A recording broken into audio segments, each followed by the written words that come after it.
Assalamualaikum warahmatullahi wabarakatuh. Perkenalkan, nama saya Regina Natasha Rani. Saya merupakan salah satu mahasiswa dari Fakultas Ilmu Sosial dan Politik Universitas Riau. Nah, kali ini saya sedang melakukan kegiatan ujian akhir semester. Saya akan menjawab beberapa pertanyaan yang telah diberikan dosen pembimbing saya kepada saya, yaitu mata kuliah studi birokrasi publik. Yang soal yang pertama, apa sih pengertian governance dan partner governance? Governance adalah tata pemerintahan yang memiliki arti keseluruhan mekanisme, proses, dan lembaga-lembaga di mana warga dan kelompok masyarakat mengutarakan kepentingan mereka, menggunakan hak hukum, memenuhi kewajiban, serta menjabatani perbedaan-perbedaan antara mereka. Governance ini lebih ke proses ya, dimana masalah publik adalah masalah semua orang gitu. Penyelesaian masalah pun tidak memihak kepada pemerintah. Apa sih partner governance? Partner governance adalah sebuah organisasi multi pihak yang bekerja dengan badan-badan pemerintahan, organisasi-organisasi internasional, dan lembaga masyarakat untuk memajukan reformasi di tingkat lokal, nasional, dan regional. Soal 1 yang B, itu sebutkan dan jelaskan manfaat partisipasi dalam penyelenggaraan pemerintahan. Manfaat partisipasi dalam penyelenggaraan pemerintahan yang pertama itu sebagai sarana dalam mengekspresikan kebutuhan dan kepentingan masyarakat terhadap proses pembentukan kebijakan pemerintah lebih responsif terhadap kebutuhan dan kepentingan masyarakat. Nah, yaitu yang kedua, yang penting dalam dapat mewujudkan kedaulatan dan dukungan masyarakat atas keberhasilan pembangunan yang telah dibentuk. Itu tuh lebih mempartisipasikan masyarakat dalam sebuah pembangunan yang ada. Soal nomor 1 yang C, bagaimana mewujudkan partisipasi berbagai aktor dalam penyelenggaraan pemerintahan, yaitu yang pertama, meningkatkan proses konsultasi untuk menggali dan mengumpulkan masukan-masukan dan sterilisasi termasuk aktivitas warga negara dalam kegiatan publik. Terus yang kedua, dapat mengeluarkan informasi yang dapat diakses oleh publik.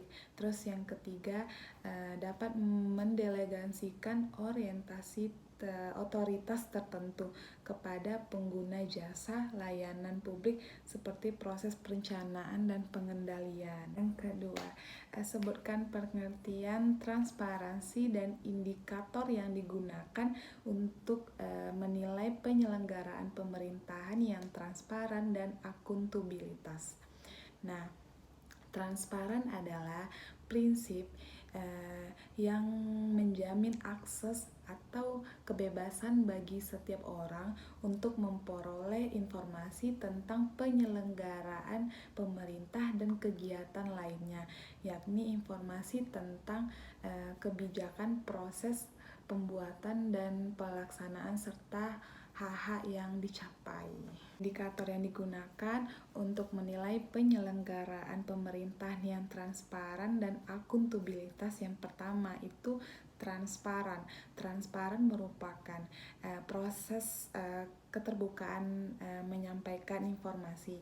Terus yang kedua itu partisipasi, menunjuk pada keterlibatan seluruh pemangku kepentingan dalam merencanakan sesuatu. Yang ketiga akuntabilitas dan yang keempat yaitu koordinasi. Nah, soal yang ketiga, sebutkan dan jelaskan urgensi perlunya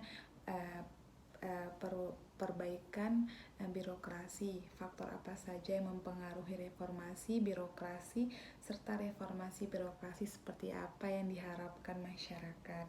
Nah, perlunya perbaikan reformasi birokrasi yaitu bertujuan untuk menciptakan birokrasi pemerintahan yang profesional dengan karakteristik adaptasi, berintegritas, eh, serta berkinerja tinggi, bersih dan bebas KKN, mampu melayani publik, netral, sejahtera, berdedikasi dan memegang teguh nilai-nilai dasar dan kode etik aparatur negara.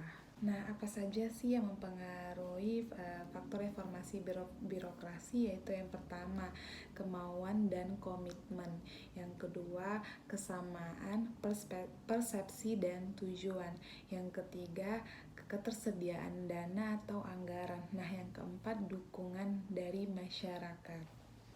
Reformasi birokrasi yang bagaimana sih yang diharapkan masyarakat? Reformasi birokrasi yang diharapkan masyarakat yaitu yang pertama, pelayanannya yang memenuhi apa yang dibutuhkan masyarakat. Yang kedua, perlakuan yang baik terhadap pelayanan masyarakat. Yang ketiga, bertanggung jawab atas segala kesalahan yang terjadi. Yang keempat, belajar dari kesalahan yang telah terjadi dan tidak diulangi kembali. Nah, yang kelima, menyediakan informasi yang bermanfaat. Soal yang keempat, sebutkan dan jelaskan konsep atau teori tentang kepercayaan publik, etika publik, dan bagaimana mewujudkan konsep atau teori tersebut di dalam penyelenggaraan pemerintah. Nah, kepercayaan publik adalah bentuk kepercayaan yang diberikan oleh kelompok atau individu dalam instansi sosial atau sistem. Nah, etika birokrasi adalah merupakan ketentuan-ketentuan atau standar-standar atau norma-norma yang mengatur perilaku moral dan aparatur birokrasi di dalam menjalankan tugas atau jabatannya. Nah, upaya untuk membentuk, mewujudkan, serta meningkatkan kepercayaan publik kepada pemerintah diperlakukan tata kelola pemerintahan yang baik. Nah, soal yang kelima, jelaskan dan sebutkan patologi birokrasi dan bagaimana meminimalisir praktik patologi dalam organisasi. Nah, patologi birokrasi adalah penyakit dalam birokrasi negara yang muncul akibat perilaku para birokrasi dan kondisi yang menimbulkan membuka kesempatan untuk itu baik yang menyangkut politis, ekonomi, sosial, kultural, dan teknologi. Baiklah, itulah hasil dari ujian akhir semester dari saya. Sebelumnya saya mengucapkan terima kasih kepada dosen pembimbing saya yang telah memberikan soal kepada saya, dan semoga apa yang saya sampaikan bermanfaat untuk kita semua. Saya ucapkan terima kasih. Assalamualaikum warahmatullahi wabarakatuh.